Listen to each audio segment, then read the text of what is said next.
नमस्कार VE news रो स्वागत करुछि मु गीता।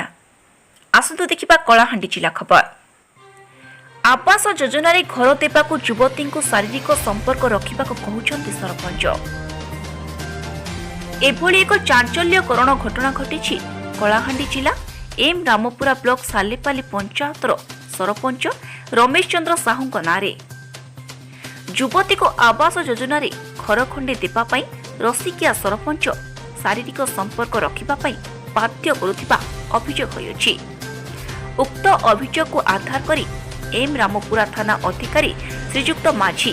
ब्लॉक रे समिति बैठक चलिथिबा बेले सफा गृहरु रसिकिया सरपंच को उठै आनी पचरा उचरा जारी रखिथिबा बेले सेपटे रसिकिया सरपंच एहाकु राजनीति षडयंत्र बोली कहूथिबा बेले अभियोगकारिणी फोन रे कथा होइथिबा रेकर्डिंग पुलिस को दैछन्ती। सुनंतु रसिकिया सरपंच कौन कहउछन्ती। एथिरो स्पष्ट बारी होछि एहा कोन आम नवीन सरकार को कथा। गाँ को काम नारी को सम्मान वर्तमान देखा बाकी रहिला रसिकिया सरपंच को किए कार्यानुष्ठान नौछन्ती। सरपंच गाँ भी पछर पाली से मत घर देवार लगे जिते मुझे संगे कथा हेली तो से से गोटे दिन मो भल से कथा है से कहला कि आर मोर संगे रिलेसन रही ताहले मुझे तोते घर देवी बोलिकिना कहला आ सब बेले रास्ता घाटे जिमे देखले भी खाली अटके उठे मत दिमागे घर पाना दिमागे मेगे दिमागे सेमेगे दिमागे बोलिकिना सब बेले मत कहूला। आर मो पाखे प्रूफ भी अच्छे आर से बहुत खराब वर्ड कही आर थोड़े भी घर के पशि आसला से मत छुईबार लगे बहुत ट्राए गला मो छाती छुटा भी सब छुई कर से बाहर गला मुझे बाहरी आइली घरे किए भी नहीं थी मुझे एकला घाती आ एकला देखिए से चिंता कला आर मुझे जिते ताके कहनी कि आर मुई तुम्हें कहाँ जी मत एदा बोलछ तुम्हें तुम काका लगब तुम गोटे सरपंच बोलिकिना तो से से कहला कि मुई पावार अच्छे मोटा मोर पैसा अच्छे तु डम लोक कारण सती देखे आर मुई चाहले तो मारी दी पारमी तो फैमिली के मार दी पारमी बर्बाद कर देवी तो तुझे काके कहबू कि काना कंप्लेन करवा के ट्राए कलु बोले मुई बीजेडी दौड़ आसचा और मोर पाखे पार्टी हाथ बहुत अच्छे और तू जानी ये सब जिन गला थर भी जिते केस मुकदमा मोर ना नहीं कि भी मत केन भी उठे नहीं पारी आर हेन्ता कार भी पावर नहीं मत केन उठे पार्बा मोर पावर बहुत आ मुई बीजेडी दे रही बोलिका तुई भल से जानी था और कथा काके भी नहीं कहबू बोलला आ से दिन ठू मत सब रास्ता ने खाली टिके टिके सब अटके कर कहला कि देख चल जो चिंता करमा बोले खराब कथा कहला से को मत न्याय दरकार ताकि चिंता कर शास्ति मिलू उमर के भी मिलू नहीं मुई सुसाइड कर देवी जदि मत न्याय नहीं मिलले मुई तक बांधी कर बेखा रखू नहीं मुई सुसाइड कर देवी आ देखमा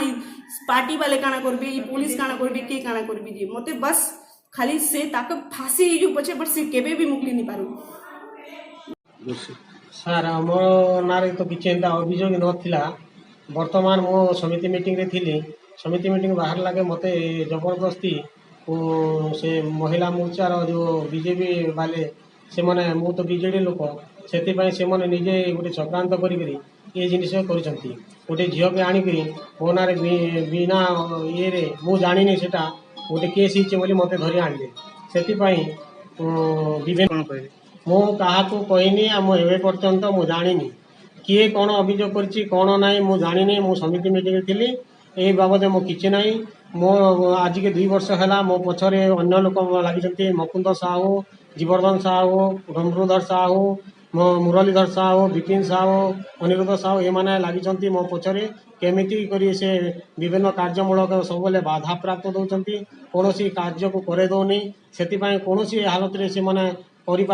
करें से गोटे झील को आणिकी से प्रकार व्यवस्था मत कर गोटे चक्रांत करके मत ये प्रकार व्यवस्था कर जो एमाने जो नारा लगाउछन्ति कि नारी को सम्मान से सब जिनस तो ए माने आज प्रूफ कर देले कि सेटा फॉल्स बोली कारण नारी को जी सम्मान दे जानी नहांती एबे जो युवती जनक कंप्लेन करिसंती सरपंच नारे से कंप्लेन करिसंती जे जने प्रधानमंत्री आवास योजना पाई अप्लाई करि नहांती किछि नै। अच्छा ठीक अछि मते प्रधानमंत्री आवास योजना देले तू जदि मोर संगे शारीरिक संपर्क रखिबू ताहले आमे प्रधानमंत्री आवास योजना देबू ए सब बहुत दुख खबर कारण जदि एटा गुटे झील सांगे है ताहले माने ये तो गुटे जन हेले मुह खुली पारला जदि आउ जदि किए मुह खुली पार नथो ताको सांगे कोन होउथबो से सब विषय आम समस्ते चिंता कलु हाँ सेटा सब बहुत चिंता कलु तो आम समस्ते मिसिकी गोटे मीटिंग कलु कि नाई नारी को न्याय दिजाऊ